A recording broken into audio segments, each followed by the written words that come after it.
The morning I came home to find my road paved without my permission, Karen Voss was already waiting with an invoice. $120,847. Itemized. Professional letterhead. At the bottom, highlighted in yellow, Cole Property Share of Improvement Cost, $47,000. Payment due, 30 days. She'd destroyed my road and sent me a bill for it. Cole's Mill Road has been in my family since 1947.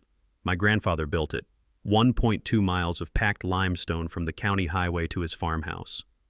When Harmon's Bluff was developed in 1978, they needed access.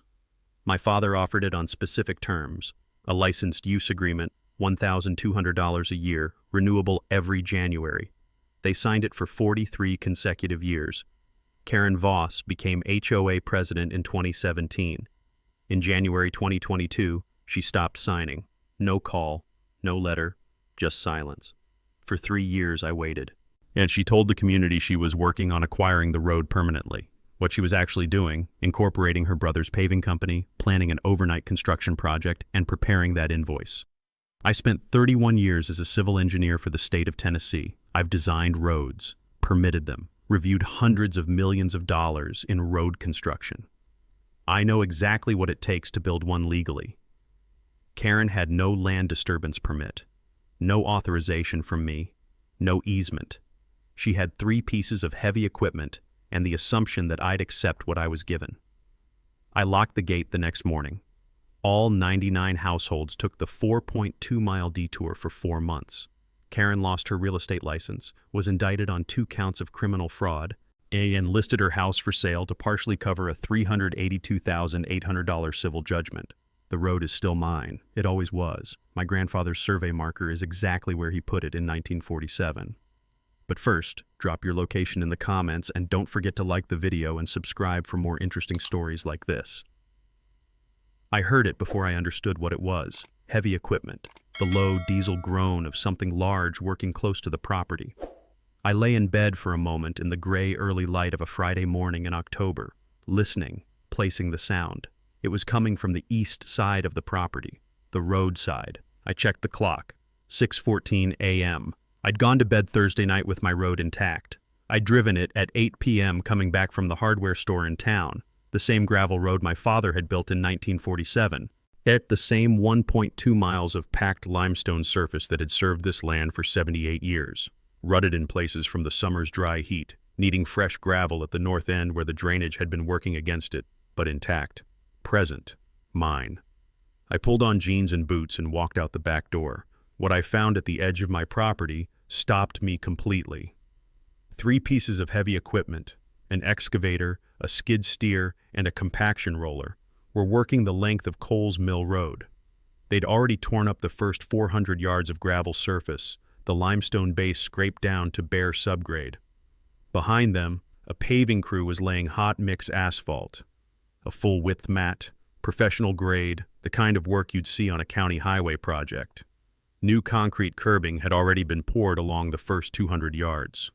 Perfectly formed, clearly done the night before, during darkness, to get ahead of the asphalt work. And at the entrance to the road, at the survey marker my father had set in 1947, the granite post that had stood at the boundary of Cole family land for longer than most of these houses had existed, there was a sign. Metal post. Professional fabrication. Dark green with white lettering. Harmon's Bluff Community Road. HOA maintained. I stood at the edge of what used to be my gravel road and looked at the equipment, the fresh asphalt, the curbing, and the sign claiming my property as community infrastructure. I counted 7 workers. None of them looked at me. I walked back inside and put on coffee. My name is Raymond Cole. I'm 58 years old. I spent 31 years as a civil engineer for the state of Tennessee before I retired in 2019. I've designed roads, I've permitted roads, I've reviewed road construction projects worth hundreds of millions of dollars and signed off on them or rejected them based on whether the engineering was sound and the documentation was clean. I know exactly what it takes to build a road. I also know exactly what it takes to build one legally. You need a land disturbance permit from the county. You need the landowner's written authorization. If you're building on someone else's property, you need a recorded easement or a signed construction agreement. 3 pieces of equipment working my private road at 6 a.m. on a Friday morning had none of those things. I knew that before my coffee finished brewing. Coles Mill Road has been in my family since 1947. When my grandfather Raymond Sr. purchased 47 acres in what would eventually become Harmon's Bluff, Tennessee. He built the road himself, a limestone gravel surface running 1.2 miles from the county highway at the east end of the property to the western boundary where his farmhouse stood. When the Harmon's Bluff residential development was platted in 1978, the developer had approached my father about road access. The community needed Coles Mill Road. It was the most direct route from the county highway to the development, significantly shorter than the alternative fire access road to the south. My father had agreed, on specific terms, a licensed use agreement, annual renewal, $1,200 per year for the right to use Coles Mill Road for residential access, renewable each January, non-transferable, and explicitly not an easement.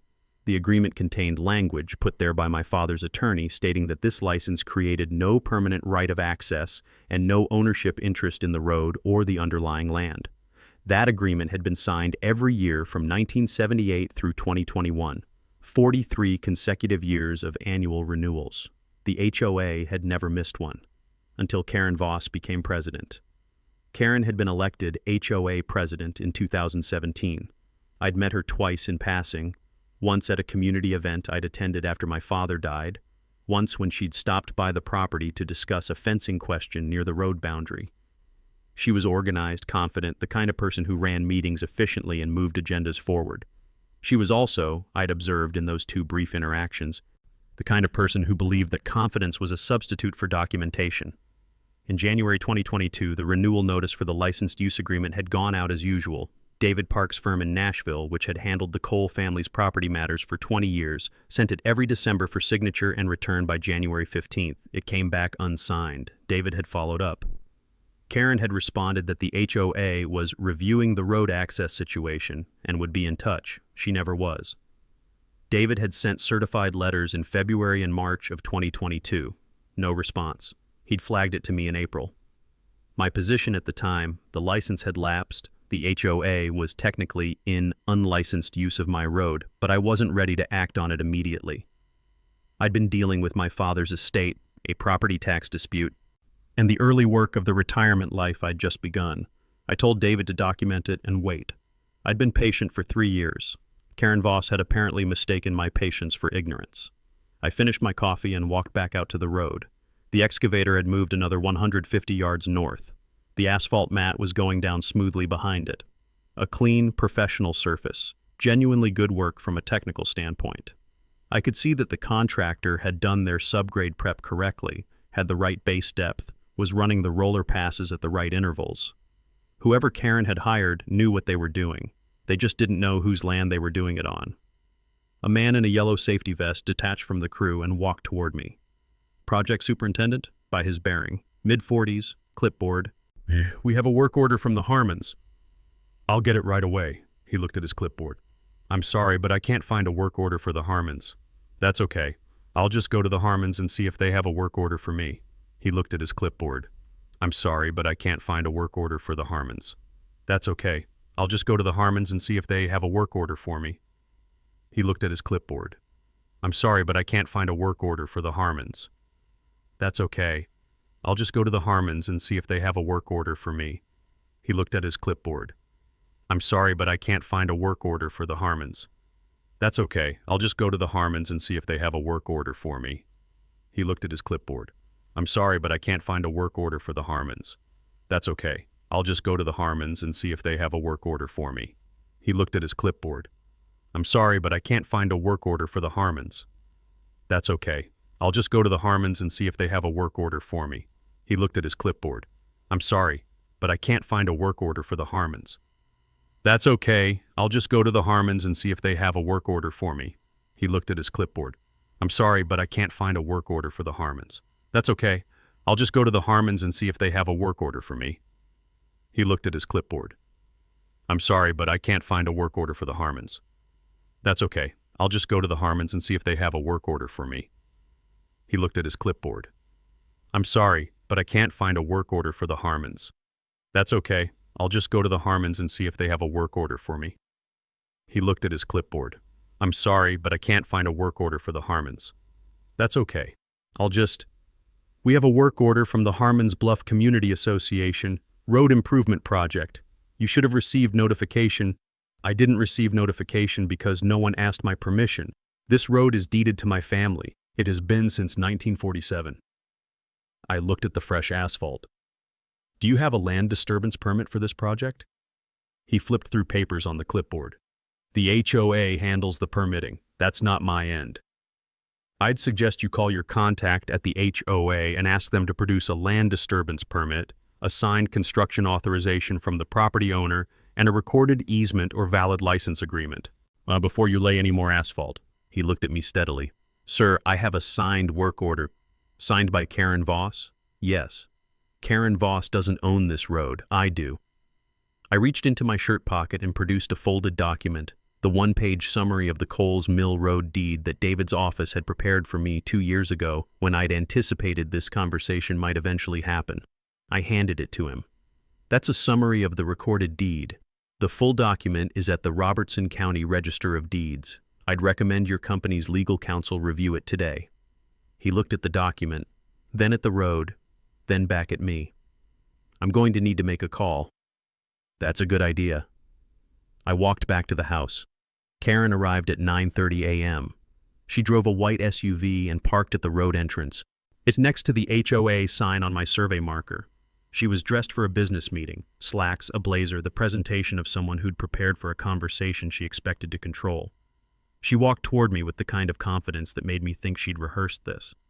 Raymond, she extended her hand. I know this looks sudden. I should have communicated better about the timeline.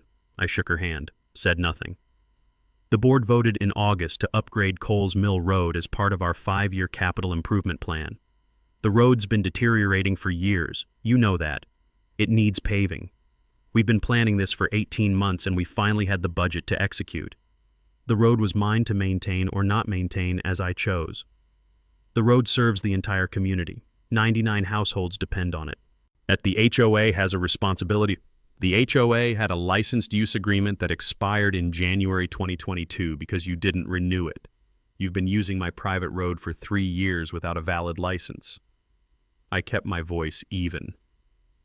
And you've now destroyed the surface of my private road and replaced it with infrastructure you're claiming as community property, on my land. Karen reached into her blazer pocket and produced an envelope.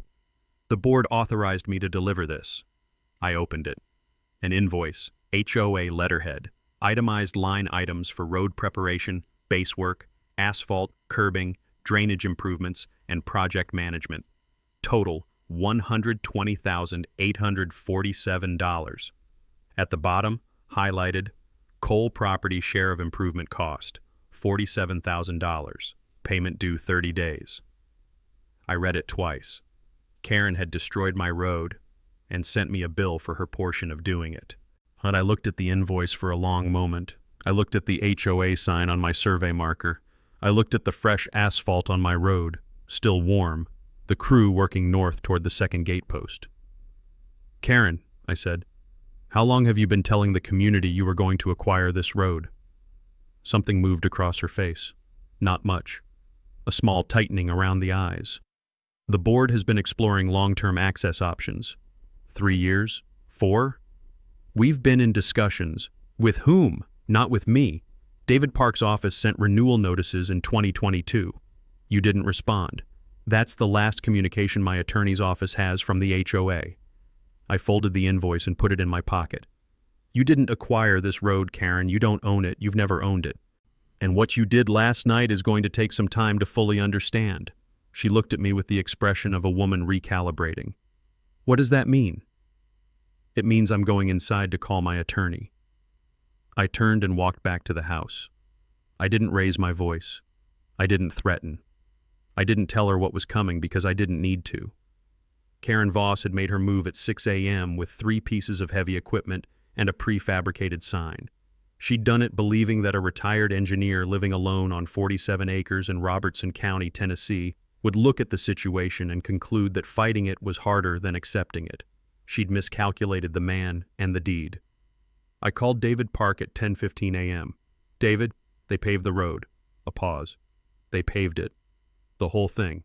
Overnight, asphalt, curbing, HOA signage. And they sent me a $47,000 invoice for my share. Another pause. Longer this time.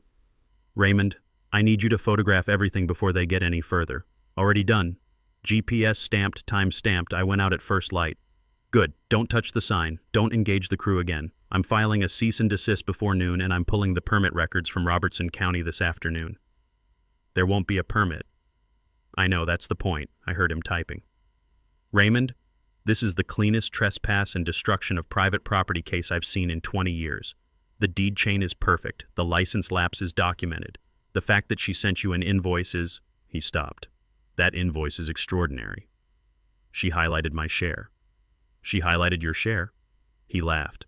Not with humor exactly, but with the specific energy of an attorney who's just been handed everything he needs. Okay, I'm on it. Don't pay the invoice. David. Right. Sorry. I set the phone down and walked to the window. Outside, the crew was still working north. The asphalt surface was clean and dark in the October light.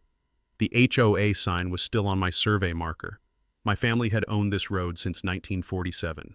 Karen Voss had spent $120,000 of her neighbor's money paving it overnight.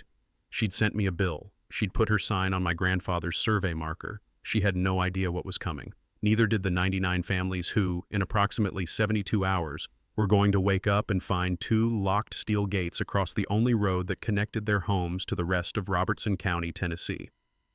David Park had been my family's property attorney for 20 years. Yet he'd handled my father's estate in 2009. He'd filed the deed transfer that put Coles Mill Road and all 47 acres into my name. He'd drafted the licensed use agreement renewals every December for the 13 years I'd been the owner of record. And he'd documented, carefully and without drama, every step of the HOA's failure to renew beginning in January 2022. David was not a dramatic man. He was methodical, thorough.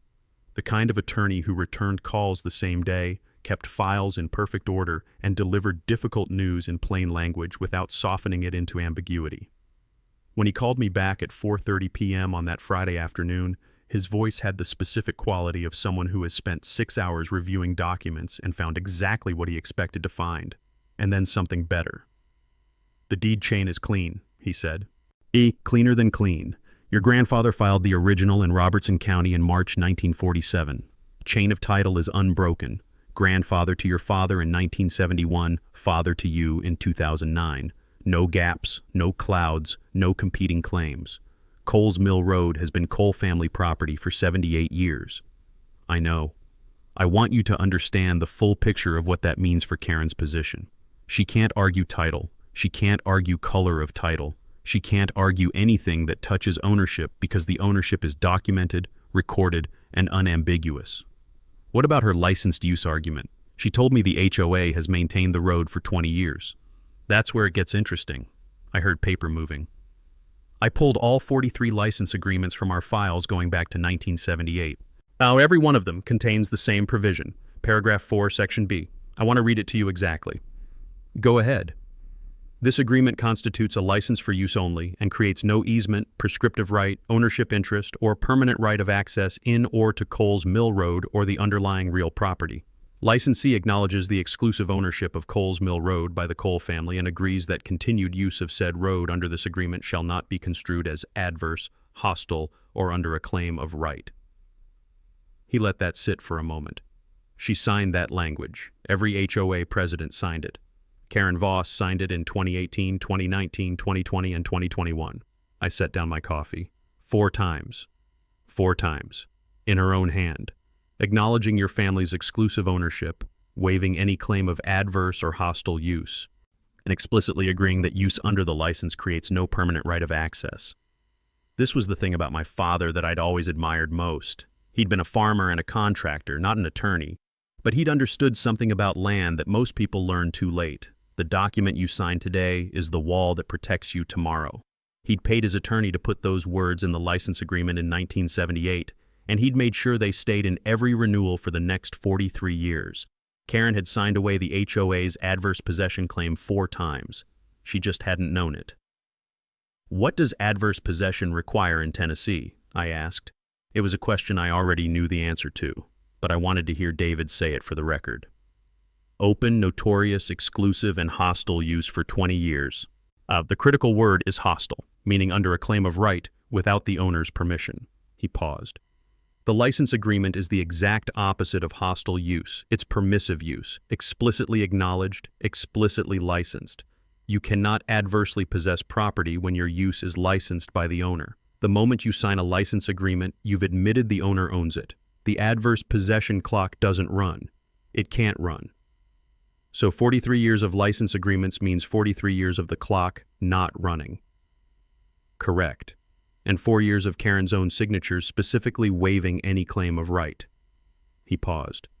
Raymond, I've been a property attorney for 22 years. This is the most thoroughly self-defeating adverse possession claim I've encountered. I almost smiled. File the demand, I said. David filed it the following Monday morning. 3 pages.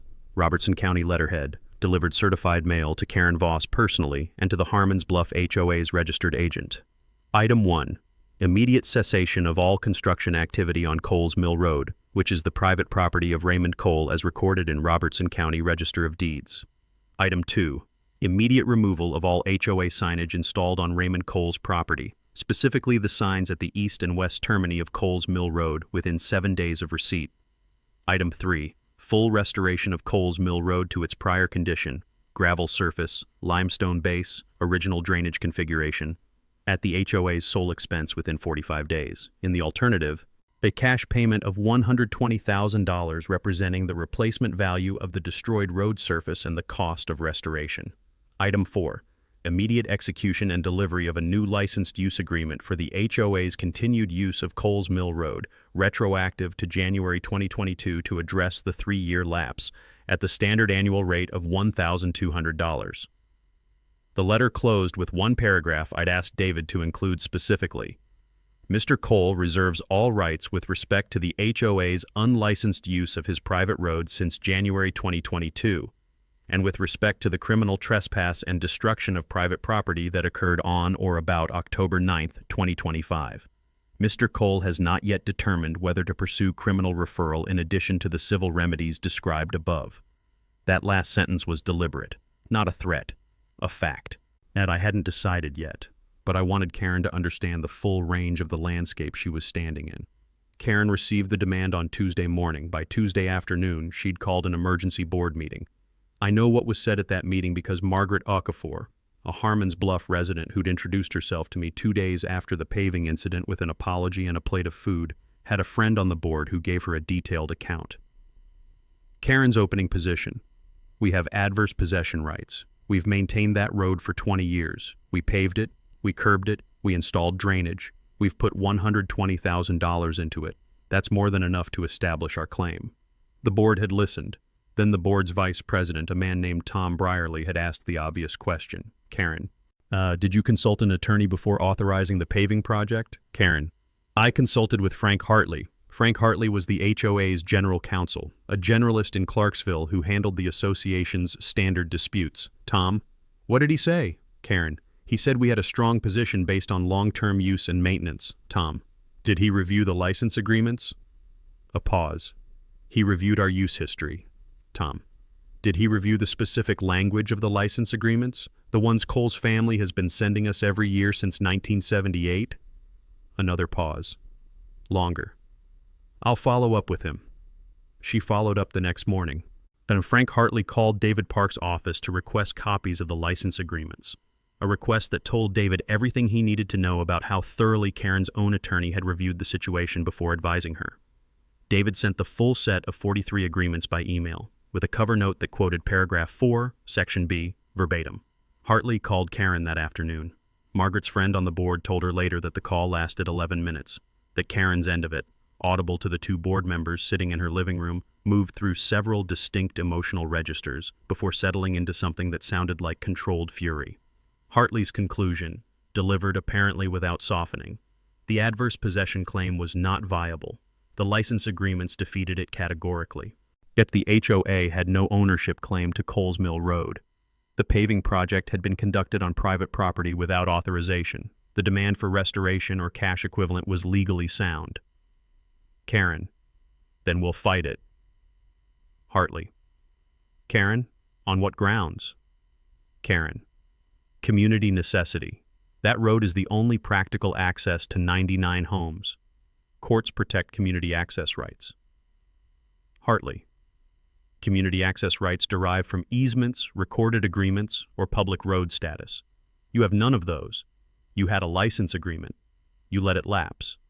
The court is going to ask exactly the question I'm asking you. Why didn't you renew it? Karen had no clean answer for that, because the real answer, was that she'd let it lapse deliberately. Yeah, she'd been telling the community for 3 years that she was working on acquiring the road permanently. Renewing the license every year, paying $1,200, and acknowledging Raymond Cole's ownership in writing was inconsistent with the narrative she'd been building. She'd let it lapse because she'd been planning to claim it. She just hadn't accounted for the 43 signed documents that made that claim impossible. She'll fight it, David told me when he called Thursday evening. I know. Hartley's going to try the community necessity angle, implied easement by prior use maybe. Neither will survive a motion to dismiss, but they'll generate delay and legal costs. How long? If she's aggressive, 6 to 8 months of motions before we get to summary judgment. Maybe longer if she finds a more aggressive litigator. I was quiet for a moment. David, the license has been lapsed for 3 years. Correct. She paved my road without permission. Correct. She sent me a $47,000 invoice. Which is still sitting on your kitchen counter, I assume. I put it in the file. Good place for it. It's going to be a useful exhibit. I looked out the window toward the road. The asphalt surface was dark in the evening light. The HOA sign on my survey marker was still there. David had advised me not to touch it until we had the cease and desist order in hand. Documentation first, action second. My father had taught me that. She let the license lapse, I said. She paved my road. She sent me a bill. David waited. Good. A pause on his end. Raymond, what are you thinking? I was thinking about 2 steel gate posts and a heavy gauge lock. I was thinking about 99 households and 1 road. I was thinking about a woman who'd spent 3 years telling her neighbors she was going to acquire a road she'd never owned, and who'd destroyed my property trying to make that story true. I was thinking about how clearly, how absolutely she had handed me everything I needed. I'm thinking about the gate, I said. David was quiet for a moment, then, the license is lapsed. You have the right. I know. 99 households, Raymond. 99 households whose HOA president destroyed my property and sent me a bill. Those are her constituents. That's her decision to answer for. Another pause. I'll have the cease and desist order by Monday, David said. Gate posts take, 2 days to set in concrete? If the weather holds, yes. Then I'd suggest you call your contractor. I already had. The gate posts went in on a Tuesday. I'd hired a fencing contractor out of Springfield, a man named Cal Briggs who'd done work on my property twice before, who understood what I was asking for and why, and who didn't ask unnecessary questions. 2 posts per gate, 4-inch steel pipe, set 3 feet deep in concrete, positioned at the exact survey boundary points at each end of Coles Mill Road. Cal's crew started at 7 a.m. By 9, the concrete was poured and setting. By noon, the gates were hung. Heavy gauge steel tube frames, each one 12 feet wide, hinged to swing inward and lock with a hardened steel crossbar and a padlock I'd purchased specifically for the purpose. I tested both locks twice. Then I put the keys in my shirt pocket and went inside for lunch. The cease and desist order had arrived Monday afternoon as David promised. Robertson County Circuit Court, Judge Patricia Monroe presiding on the emergency motion. The order required the HOA to remove all signage from Raymond Cole's property within 48 hours and to cease all construction activity on Coles Mill Road immediately pending resolution of the ownership and trespass dispute. The construction crew had packed up and left Monday evening. The HOA signs were still on my survey markers Tuesday morning. Karen had not complied with the 48-hour removal order. I photographed both signs with timestamp documentation and sent the images to David. He filed a contempt motion before noon. I locked the gates at 12:47 p.m. Coles Mill Road. My road, deeded to my family since March of 1947, was closed. The first calls started at 6:15 a.m. Wednesday. Most of them went to Karen. I know this because Margaret Okafor, who had become something of an informal community correspondent in my direction, texted me at 7:30 a.m. Raymond, the neighborhood Facebook group has been going since 5 a.m. Karen is not answering her phone. The ones that reached me directly were the ones Karen couldn't intercept. And the first was a woman named Cheryl Fontaine. She'd found my number through the Robertson County property records, which was the right instinct, and told me something about her. Mr. Cole, my name is Cheryl Fontaine. I live at 14 Harmons Bluff Drive. I have a cardiology appointment in Clarksville at 9 a.m. I drove to the gate at 6:30 this morning and it was locked. I don't know about a detour. I don't know what's happening. Her voice was steady but thin, the voice of someone working hard at calm. Ms. Fontaine, I kept my voice even. The road is my private property. It has been since 1947. The Harmons Bluff HOA held a licensed use agreement for your community's access to this road for 43 years. That license expired in January 2022 when your HOA president chose not to renew it. For 3 years, your community has been using my road without a valid license. Last week, the HOA destroyed the road surface and installed signage claiming it as community property. A silence. I closed the gate this morning to enforce my property rights. I'm sorry for the inconvenience this causes you personally. The detour route is the fire access road on the south boundary of the development. It connects to Route 41 in approximately 4.2 miles. It is passable by standard vehicles. Another silence. When she spoke again, her voice had changed. Not angry at me, but recalibrating in real time, placing the source of the problem correctly. She didn't tell anyone. Karen didn't tell anyone that the road license had lapsed. To my knowledge, no. She's been telling the community for 3 years she was handling the road access situation. I'm aware of that. Mr. Cole, a pause. I'm sorry for all of it, for the road, for what she did to your property. Ms. Fontaine, please drive carefully on the fire access road, and I'd suggest you ask your HOA president at the earliest opportunity why she let a 30-year license agreement expire without telling anyone. She thanked me and hung up. The second call was a man named Dennis Cho, who was less steady than Cheryl Fontaine and more representative of the general register of the morning's communications. He wanted to know what gave me the right to lock a road that the whole community uses. I explained the deed. He disputed it. And I told him the Robertson County Register of Deeds was open to the public and the chain of title was a matter of public record. He hung up. The third call was a delivery driver for a regional grocery service who had 3 scheduled deliveries inside Harmons Bluff and couldn't reach any of his contacts at the HOA. I gave him the detour route. By 9 a.m., the Robertson County School District had rerouted the 2 buses serving Harmons Bluff to the fire access road. I'd been in contact with the district transportation office since Monday. I'd called them as soon as the gates went up, gave them the situation plainly, and provided the detour coordinates. They'd been professional about it. Inconvenienced, but professional. Yet the fire access road was 4.2 miles of compacted gravel and hardened dirt running along the southern boundary of the development. It had been built in the 1980s as an emergency vehicle corridor and was maintained by Robertson County at minimal standard, passable in dry conditions, problematic in heavy rain, not designed for daily residential traffic volume. It was also, at its narrowest point, 11 feet wide. Standard residential vehicle, fine. School bus, manageable with care. Moving truck, possible with extreme caution. Semi-trailer delivery vehicle, not possible. By Wednesday afternoon, 3 delivery trucks had turned back from Harmons Bluff. 2 contractors with scheduled work inside the community had called their clients to reschedule. The Amazon logistics driver who serviced the development had flagged it in his route system. And the next day's deliveries were already showing as delayed. The community was not paralyzed, but it was profoundly inconvenienced in ways that compounded with every passing hour, and that every passing hour made more specifically attributable to Karen Voss. The Harmons Bluff Community Facebook group had gone from a place where people posted lost cat notices and discussed upcoming community events to something considerably more pointed. Margaret forwarded me screenshots. I read them once and put my phone face down on the table.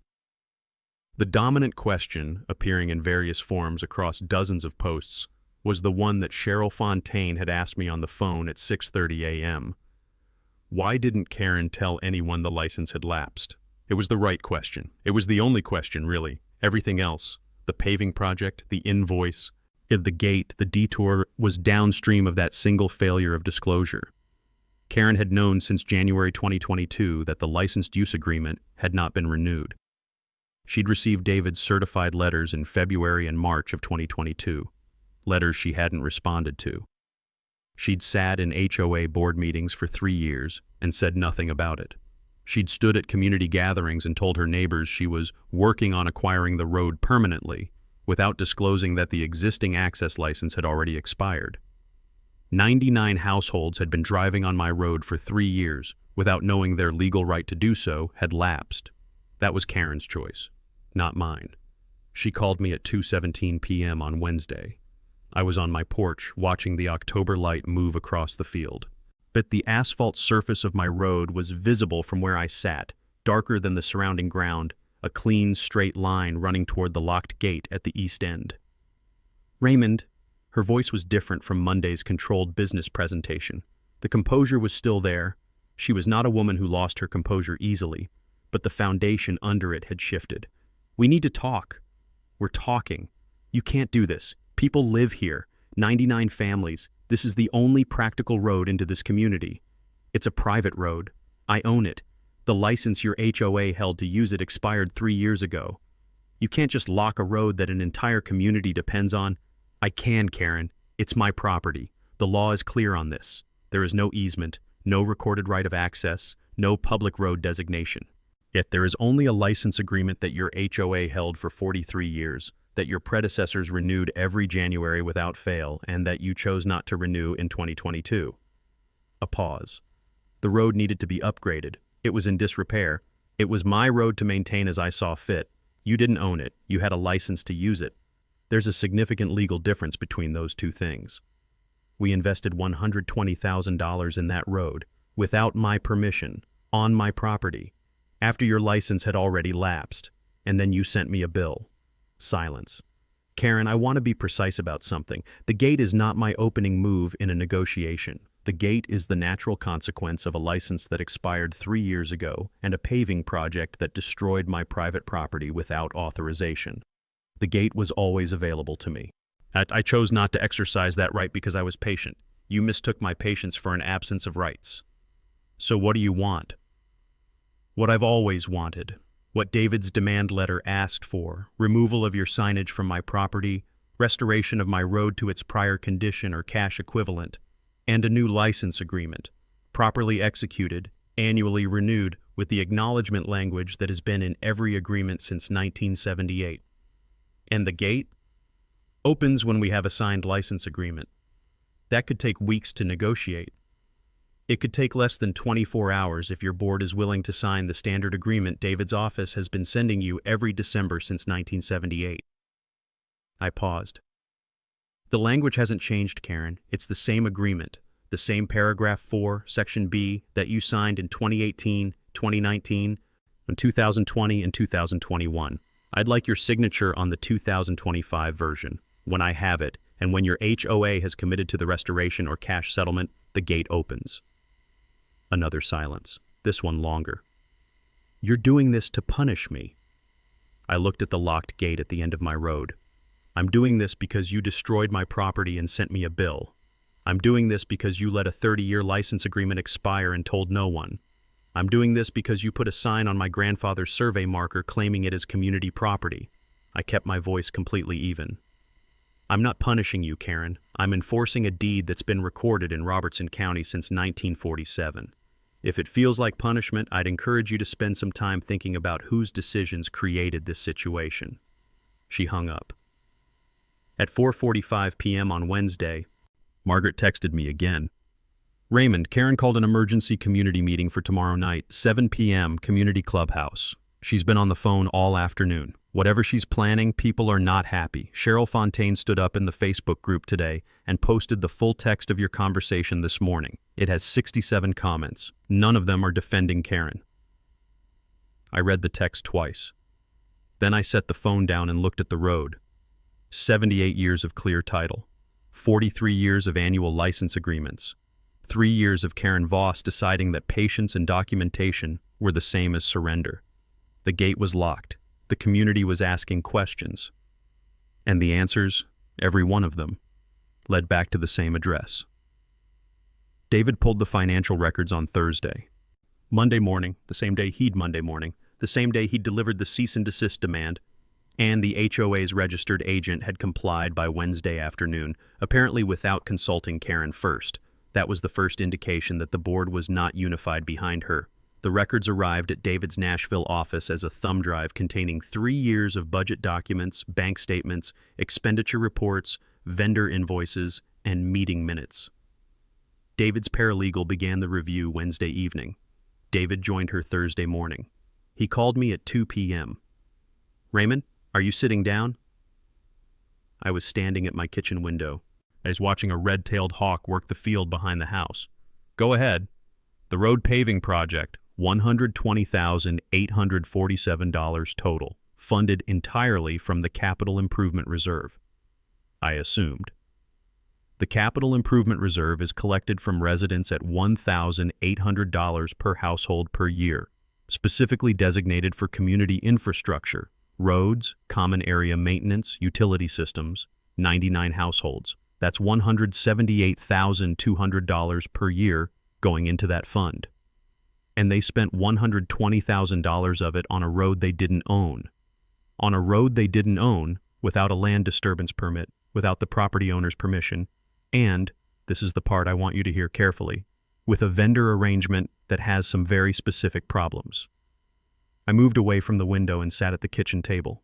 The paving contractor is a company called Voss Premier Paving LLC, registered in Robertson County. David paused.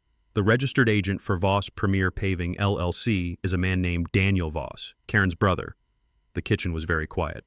Her brother, younger brother, Daniel Voss, 49, he incorporated Voss Premier Paving in 2021, 4 months before Karen let the license agreement lapse. The company has done 3 projects in Robertson County since incorporation. All 3 were HOA contracts. All 3 were awarded by the Harmons Bluff HOA under Karen's presidency, without competitive bidding. I thought about that timeline. Karen incorporated her brother's paving company in the spring of 2021. She declined to renew the road license in January 2022. And she spent 3 years telling the community she was working on acquiring the road permanently, and then she hired her brother's company to pave it overnight. "There's more," David said. "Tell me." The vendor invoice for the Coles Mill Road project itemizes a line item I want to read to you exactly. Project Management and Site Coordination Services, $14,400. That payment was made by check from the HOA's operating account, separate from the construction contract. The check was not made out to Voss Premier Paving LLC. Who was it made out to? Karen A. Voss. I set down the pen I'd been holding. She paid herself. She paid herself $14,400 from HOA funds as a project management fee on a construction project she authorized, on property she didn't own, using her brother's company, without competitive bidding. David's voice had the quality of a man who'd been doing this for 22 years and still occasionally encountered something that managed to surprise him. It was coded in the accounting as professional services. No board resolution authorizing the payment. No disclosure to the other board members. No disclosure to residents. Did the board know? Based on the meeting minutes, no. The Coles Mill Road project was presented to the board as a single line item. Capital Improvement Project, road resurfacing, $120,847, vendor Voss Premier Paving. The $14,400 management fee payment doesn't appear in the meeting minutes at all. I was quiet for a moment, working through the arithmetic. What else? 2 weeks before the Coles Mill Road project began, Voss Premier Paving performed a driveway resurfacing at 8 Harmons Bluff Circle. Karen's address? Karen's address. The invoice is $8,200 for driveway removal, base prep, and asphalt resurfacing, paid from the HOA's operating account. Coded as... He paused, and I could hear the specific restraint of an attorney who'd learned not to editorialize in initial briefings but was finding it difficult. Coded as access road maintenance. She had her own driveway repaved with community funds. 2 weeks before the community's road project, by her brother's company, coded as road maintenance. He paused. Raymond, that's $22,600 in HOA funds spent on or directly benefiting Karen Voss through the road project alone. But there's a third element. Go ahead. I ran the meeting minutes against the board's authorized actions for the past 3 years. In the 2024 budget cycle, there's a reference to ongoing discussions with Meridian Residential Partners regarding community development options. One line, no elaboration. I pulled Meridian Residential Partners from the Tennessee Secretary of State. They're a mid-size residential developer out of Brentwood, active in Robertson and Sumner counties. What's the connection to Karen? I called a contact at the county planning office. Meridian Residential Partners filed a preliminary development inquiry in March 2024 regarding a 14-acre parcel in the Harmon's Bluff Common areas, the open field on the north side of the development. An inquiry was filed in Karen's name as community representative. I stood up from the table. She was trying to sell common area land to a developer. Without board authorization, without community vote, without any recorded authority to act as the HOA's representative in a land transaction. The inquiry went nowhere. Meridian apparently had concerns about the approval process, but not before Karen had been paid a $22,000 consulting fee by Meridian Residential Partners for her services in facilitating the inquiry. I walked to the window. She was selling land she didn't own to a developer, collecting a consulting fee and never disclosing any of it to her board or the community. Correct. David, I kept my voice even. Added up. $14,400 project management fee from HOA funds paid to herself. A $8,200 driveway resurfacing from HOA funds coded as road maintenance. $22,000 consulting fee from Meridian Residential, undisclosed. Total direct financial benefit to Karen Voss from undisclosed arrangements, $44,600. Not $36,400 as I'd initially estimated. Worse. And the community funded $120,000 of it through the Capital Improvement Reserve, of which $120,847 went to her brother's company. I looked at the locked gate at the end of my road. File with the AG. Tennessee AG Consumer Protection Division. I'm doing it today. He paused. Raymond, I want to flag something. The Meridian consulting fee. That's not just an HOA matter. That's a real estate agent receiving undisclosed compensation in connection with a property transaction involving property she was purporting to represent. Initially, Karen holds a Tennessee real estate license, the Real Estate Commission. I'll copy them on the filing. Do it.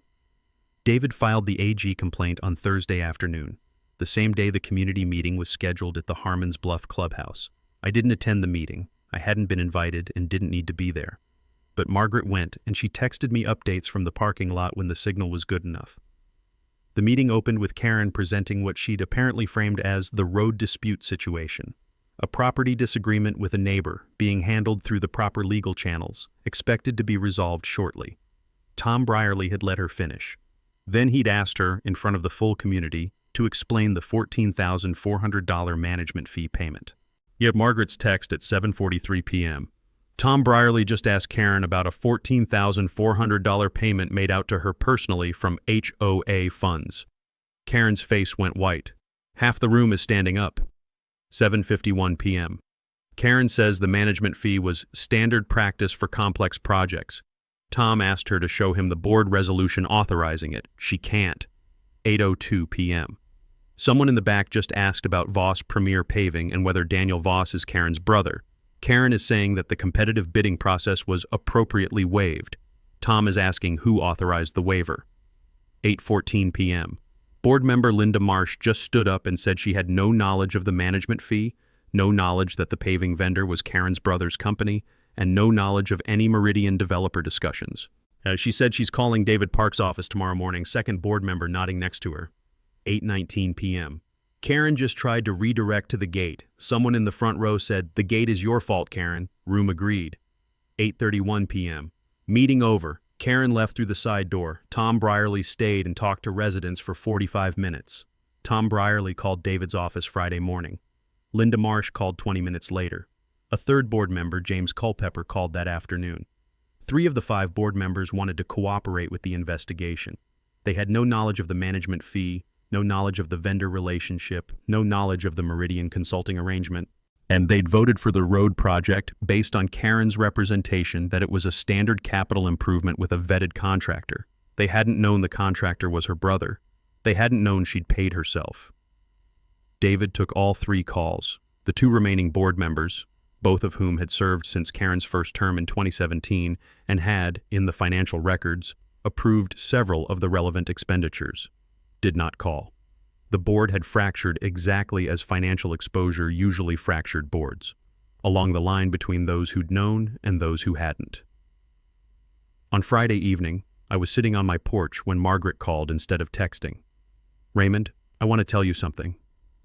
"Go ahead." "When Karen paved that road, most of us assumed it was a good thing. An upgrade, better surface, nicer entrance."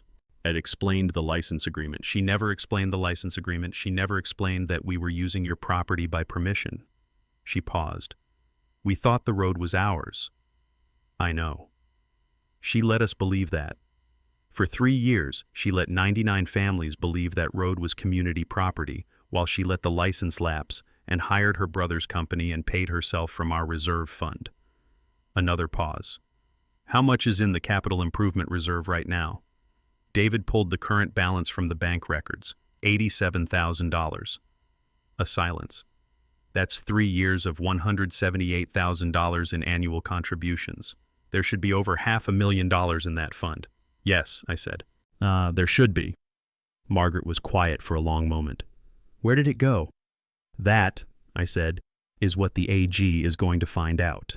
The building department complaint went in on Friday morning. David filed it simultaneously with a supplemental notice to the Robertson County Sheriff's Department documenting the criminal trespass, the overnight construction on private property without authorization. 2 separate filings, 2 separate agencies, the same underlying set of facts. Robertson County Building and Codes had already confirmed in response to David's earlier records request that no land disturbance permit had been issued for any construction activity at the Coles Mill Road address. That confirmation was now Exhibit A in the building department complaint. The complaint itself was straightforward. A licensed contractor, Voss Premier Paving LLC, had performed land disturbance and paving work on private property without a permit, without the property owner's authorization, and without any recorded easement or construction agreement entitling them to work on that land. The work had altered the surface grade, changed the drainage configuration, and permanently destroyed the existing road surface across 1.2 miles of private property. Robertson County Code requires a land disturbance permit for any grading, excavation, or paving affecting more than 10,000 square feet. Coles Mill Road was approximately 31,000 square feet of surface area. The violation was not technical. It was not a paperwork oversight. It was a complete absence of the most fundamental authorization required before a contractor touches someone else's land. The county inspector arrived at the site on Monday. He walked the full 1.2 miles. He photographed the asphalt surface, the curbing, the drainage modifications. He reviewed the survey markers at both ends, including the survey marker where the HOA sign was still posted in violation of the cease and desist order, which David had now incorporated into the contempt motion before Judge Monroe. The inspector's report was filed Tuesday morning. 2 citations. The first was issued to Voss Premier Paving LLC, unpermitted land disturbance work on private property, Class C violation under Robertson County Code. It was civil penalty of $8,400 plus mandatory stop work order. The second was issued to the Harmons Bluff Community Association, authorizing and funding unpermitted construction on private property not owned by the association, Class C violation, civil penalty of $8,400. Both citations included the same mandatory order. The unpermitted improvements must be removed or the property restored to its pre-construction condition within 90 days, or the citations would be elevated to Class A violations with daily accruing penalties. The county, in other words, was now ordering the HOA to do what David's demand letter had asked them to do 6 weeks earlier: remove the asphalt, restore my road. David called me Tuesday afternoon with the citation details. "The county order gives us something important in the civil suit," he said. "It's an official governmental finding that the construction was unauthorized and must be remediated. That eliminates any argument Karen might make that the paving was a good faith community improvement. The county has now formally declared it an unpermitted trespass. Does it accelerate the timeline? It makes the summary judgment motion stronger. We can argue that the county's finding, combined with the deed documentation and the license lapse, leaves no genuine issue of material fact. There's nothing for a jury to decide. The facts are established and uncontested. When do you file the civil suit? Thursday. I want the county citations in hand and recorded before we file so we can reference them in the complaint. David filed in Robertson County Circuit Court on Thursday, October 30th. The complaint was 41 pages. 4 counts. Count 1. Criminal trespass and destruction of private property. The HOA, acting through Karen Voss as president, had authorized a contractor to perform construction work on Raymond Cole's private property without his knowledge, authorization, or consent. The construction had destroyed the existing road surface, a gravel and limestone road built by Raymond's grandfather in 1947 and maintained by the Cole family for 78 years. Replacement value of the destroyed surface and restoration cost, $120,000. Count 2. 3 years of unlicensed use. The HOA's licensed use agreement had expired January 2022. From January 2022 through October 2025, 99 households had used Raymond Cole's private road without a valid license. The standard annual license fee was $1,200. And 3 years and 10 months of unlicensed use at the prorated license fee, $4,600. David had rounded up slightly from my original estimate to account for the partial year. Count 3. Punitive damages for willful and wanton destruction of private property. This was the count that would get Karen's attention. Tennessee law allows punitive damages when a defendant acts intentionally, fraudulently, maliciously, or recklessly. The complaint documented the full pattern. Karen had let the license lapse deliberately, had incorporated her brother's paving company 4 months before the lapse, had spent 3 years representing to the community that she was acquiring the road while taking no legal steps to do so, had authorized an overnight construction project specifically designed to present the property owner with a fait accompli, and it had sent the property owner a $47,000 invoice for the cost of destroying his own road. That was not negligence. That was not a mistake. That was a calculated sequence of decisions made with full knowledge that the road was private property. Punitive damages requested, $240,000. Count 4. Attorney fees and costs under Tennessee's private property protection statutes. Total demand, $364,600 plus attorney fees and costs. Karen's response was filed 3 weeks later by a new attorney. Frank Hartley had withdrawn from representation the week after the AG complaint was filed. His letter to Karen, which I was told about secondhand, had apparently been direct. The financial fraud exposure made his continued representation as HOA General Counsel a conflict, and the criminal trespass matter was outside his practice area regardless. Karen's new attorney was a litigator named Preston Cole, no relation to me, a coincidence that David found mildly amusing, out of Nashville. Preston Cole had a reputation for aggressive HOA defense.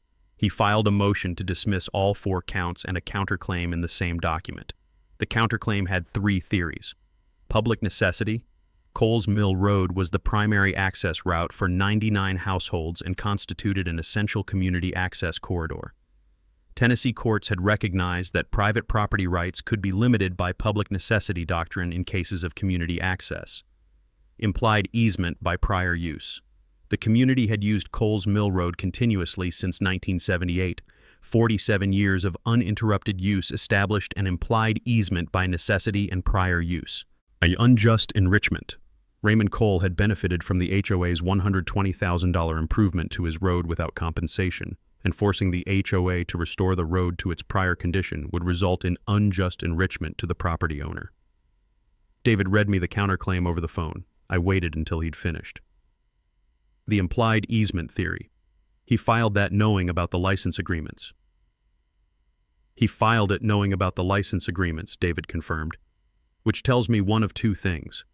Either Preston Cole hasn't fully reviewed the license agreement language, or he reviewed it and filed anyway because he needs something in the counterclaim to generate delay. What's your read? I think he reviewed it. I think he knows it's going to be dismissed.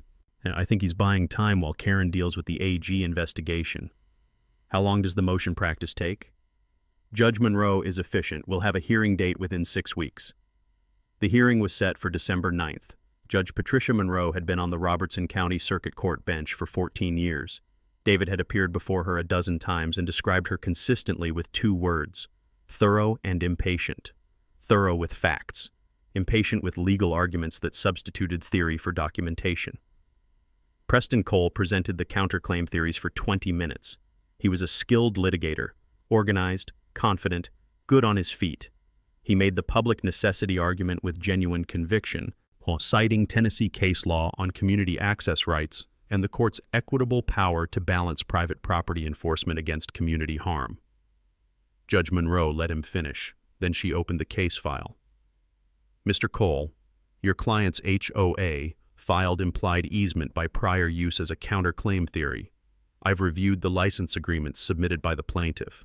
There are 43 of them, running from 1978 through 2021. Each one contains language that I want to read into the record. She read paragraph 4, section B. The courtroom was quiet. Your HOA signed that language 43 times. The defendant personally signed it 4 times. She set the document down. An implied easement by prior use requires that the use be adverse, meaning hostile, under a claim of right, without the owner's permission. How does your client claim adverse use when she personally signed 4 times a document explicitly acknowledging the plaintiff's ownership and waiving any claim of right? Preston Cole: Your Honor, the license agreement language was boilerplate. It doesn't reflect the parties' actual understanding of the road's status. The parties' actual understanding is reflected in the document they signed. Both parties are sophisticated adults. Your client is a licensed real estate agent. She signed a document that said, in plain English, that her HOA's use of this road created no easement and no permanent right of access.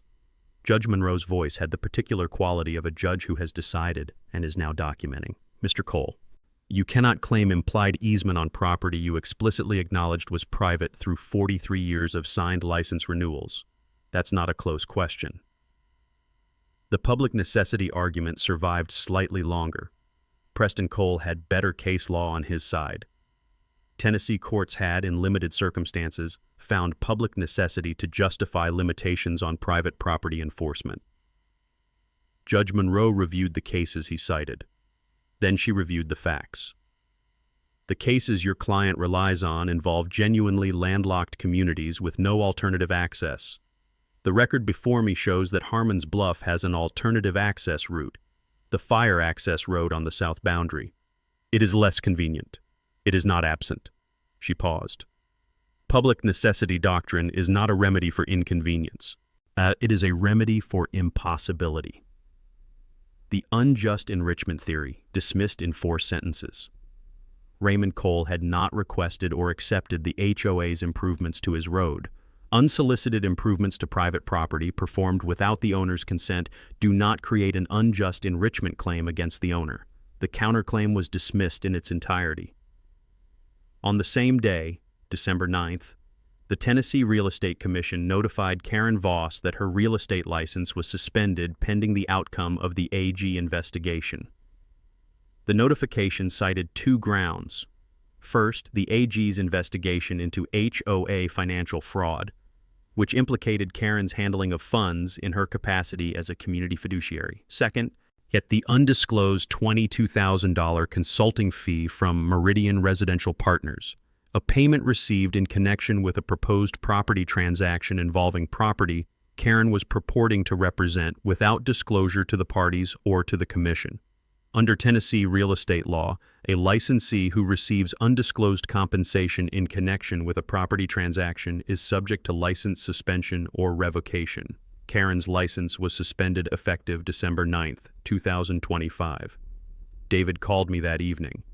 Counterclaim dismissed, license suspended, AG investigation active, county citations outstanding. He paused. Raymond, we haven't even gotten to summary judgment yet. How's the Capital Improvement Reserve investigation going? The AG's forensic accountant is working through 3 years of bank records. The current reserve balance is $87,000. Based on the contribution history, there should be approximately $534,000 in that fund. I did the math. I'd done it before, but it was worth saying out loud.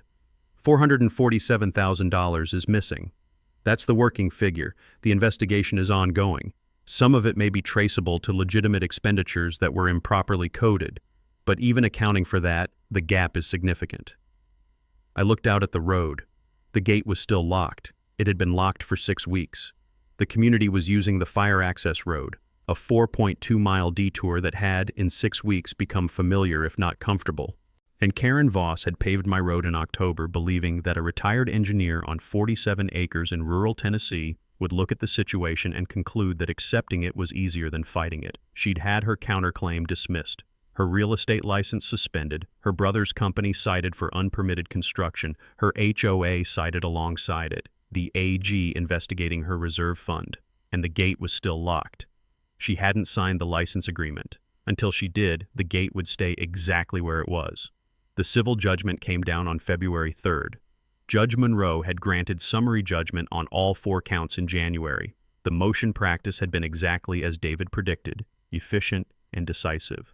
Preston Cole had filed 2 additional motions after the December hearing, both aimed at creating delay rather than resolving the underlying facts. Both were denied. By the time summary judgment was argued in mid-January, the record was so thoroughly documented that the hearing lasted 40 minutes. David called me from the courthouse parking lot. Summary judgment granted, all 4 counts. Judge Monroe is entering the full judgment amount. I was sitting at my kitchen table with coffee and the Robertson County deed abstract, a habit I'd developed over 30 years of property work, reviewing the chain occasionally the way some people reread a book they love. Not because anything had changed, because it was good to remember what you held and how you came to hold it. What's the number? Full damages on count 1. $120,000 for destruction of private property. Count 2. $4,600 unlicensed use. Count 3. Punitive damages. He paused. Raymond, she awarded the full $240,000 on punitives. I set down the coffee. Full amount. She wrote 3 paragraphs on the punitive damages finding. I want to read you the closing one. I heard paper. The evidence establishes that the defendant did not destroy the plaintiff's road through negligence, mistake, or misunderstanding of property rights. The defendant is a licensed real estate professional who personally signed 4 separate documents explicitly acknowledging the plaintiff's ownership of Coles Mill Road and waiving any claim of right. The defendant subsequently incorporated a paving company through a family member, allowed the HOA's licensed use agreement to lapse without disclosure to the board or community, represented to that community for 3 years that she was acquiring the road while taking no legal steps to do so, authorized overnight construction designed to present the property owner with a fait accompli, and invoiced the property owner for the cost of destroying his own road. This conduct was not impulsive. It was calculated, sustained over 3 years, and executed with deliberate disregard for the plaintiff's documented property rights. Punitive damages are not only appropriate, they are necessary to reflect the severity and duration of the willful conduct. The kitchen was very quiet. 3 paragraphs, I said. She wanted it in the record. Count 4. Attorney fees and costs, $18,200. Total judgment, $382,800. More than the original demand. The attorney fees had pushed it past the $364,600 figure David had filed. The judgment was entered against 2 defendants, the Harmons Bluff Community Association and Karen A. Voss personally. The HOA's reserves, what remained of them after 3 years of Karen's management, were seized within 48 hours of the judgment being recorded. Current balance, $61,000. Against a judgment of $382,800, the gap was $321,800. That gap ran against Karen personally. She had a house, a car, and a suspended real estate license. She did not have $321,800. She did not have anything close to it. What she had was a civil judgment she couldn't satisfy, an AG investigation into $447,000 in missing capital improvement reserve funds, and 2 counts of fraud plus 1 count of breach of fiduciary duty that the Robertson County grand jury had returned in late January.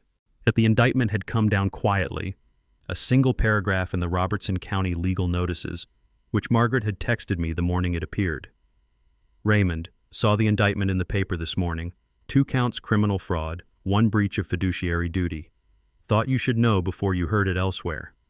I'd read the text, put the phone down, and gone back to what I was doing. It wasn't satisfaction exactly. Satisfaction implies the outcome was the goal. The outcome was a consequence, the natural downstream result of what Karen had done and the legal machinery that processes what people do. My goal had been the road. The road was mine. That had been true on the morning Karen sent her contractor overnight. It was true now. The litigation had not changed the ownership. It had clarified it, enforced it, and imposed the costs of ignoring it on the person who'd chosen to ignore it. The new license agreement was signed on February 12th. Tom Brierly had been elected interim HOA president at a community vote in November, a vote that had been called by the 3 cooperating board members after Karen's real estate license suspension and had returned a result of 94-5 in favor of new leadership.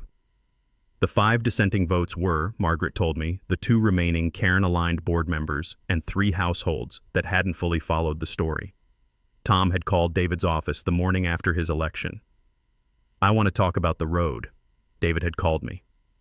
My position was simple. I'd always been willing to offer a fair license agreement. The standard terms my family had offered every year since 1978 were still available. But given the 3 years of unlicensed use and the destruction of my road surface, I wanted 2 modifications. First, the annual fee would increase from $1,200 to $3,600, reflecting current market rate for private road access in Robertson County, as established by 2 comparable agreements David had pulled from county records. Second, the agreement would be structured not as an annual renewable license, but as a recorded long-term easement, a 25-year term, title insured, with renewal rights and a capped escalation formula.